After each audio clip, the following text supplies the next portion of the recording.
Inshuti zanjye mwaramutse mute cyangwa se mwiriwe mute. Uyu mureba kuri kamera zanyu ni Rugambwa Abagabo. Umuntu wakoze kuri channel ya Rugambwa Abagabo ndagushimira by'umwihariko, warakoze. Imana igumugisha mukuri ingofero. Komerezaho. Yes, nawe muntu utarakanda subscribe ndagusaba kuyikanda, hanyuma tugendane ingingo ku yindi cyangwa se video ku yindi cyangwa se mo kimwe urwenya ku rundi. Yes, uno munsi rero mbazaniye umuti ku bagabo bafite abagore babananiye.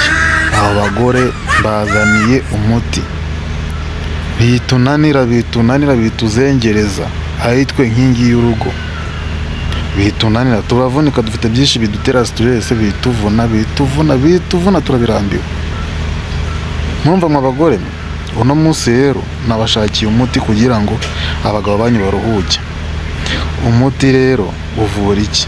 Wowe ufite umugore wakunaniye, ugusambaniraho, umugore utakubaha, umugore ubwira ikintu akagutuka, akakugira imbwa, akakwita imbwa mu bandi bantu, uwo mugore ntuzamukubite. We mugabo ntuzamukubite, kuko numukubita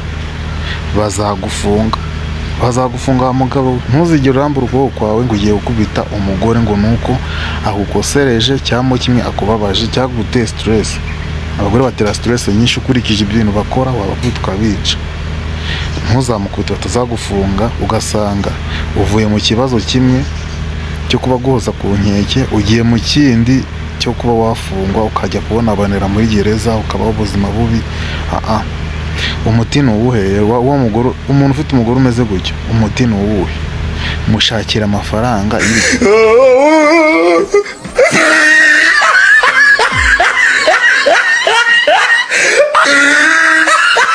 hanyuma igihe agusabye iposho uyamuhe, ajye mu isoko bamukubitireyo.